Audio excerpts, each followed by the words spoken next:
ভাইরা আমার, আজ দুঃখ ভারাক্রান্ত মন নিয়ে আপনাদের সামনে হাজির হয়েছি।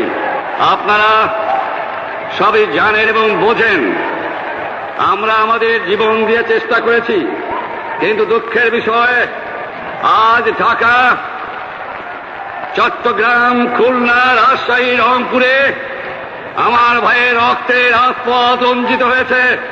আজ বাংলার মানুষ মুক্তি চায়, বাংলার মানুষ বাঁচতে চায়, বাংলার মানুষ তার অধিকার চায়।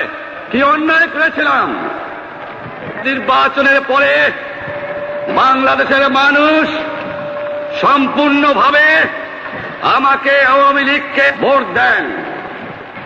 আমাদের ন্যাশনাল অ্যাসেম্বলি বসবে, আমরা সেখানে শাসনতন্ত্র তৈরি করব এবং এই দেশকে আমরা গড়ে তুলব। এদেশের মানুষ অর্থনৈতিক, রাজনৈতিক, সাংস্কৃতিক মুক্তি পাবে। কিন্তু দুঃখের বিষয়, আজ দুঃখের সঙ্গে বলতে হয়, 23 বছরের করুণ ইতিহাস, বাংলার অত্যাচারের, বাংলার মানুষের রক্তের ইতিহাস, 23 বছরের ইতিহাস, মুমূর্ষ নরনারীর আত্মনাদের ইতিহাস, বাংলার ইতিহাস, এদেশের মানুষের রক্ত দিয়ে রাজপথ রঞ্জিত করার ইতিহাস। 1952 সালে রক্ত দিয়েছি, 1954 সালে নির্বাচনে জয়লাভ করেও আমরা গদিতে বসতে পারি নাই। 1958 সালে আইয়ুব খান মার্শাল ল জারি করে 10 বছর পর্যন্ত আমাদের গোলাম করে রেখেছে। 1967 সালে 6 দফার আন্দোলনে 7ই জুনে আমার ছেলেদের গুলি করে হত্যা করা হয়েছে।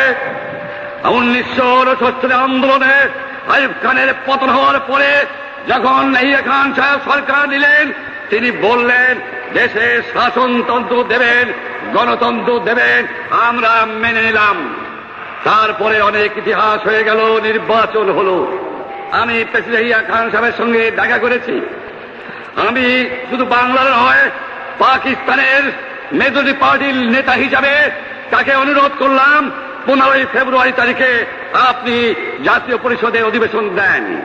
তিনি আমার কথা রাখলেন না, তিনি রাখলেন ভুট্টো সাহেবের কথা। তিনি বললেন প্রথম সপ্তাহে মাসে হবে। আমরা বললাম ঠিক আছে, আমরা অ্যাসেম্বলিতে বলবো। আমি বললাম অ্যাসেম্বলির মধ্যে আলোচনা করব।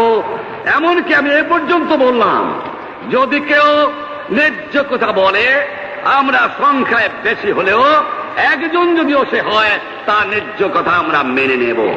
যারা ভুট্টো সাহেব এখানে এসেছিলেন, আলোচনা করলেন, বলে গেলেন যে আলোচনার দরজা বন্ধ না, আরো আলোচনা হবে।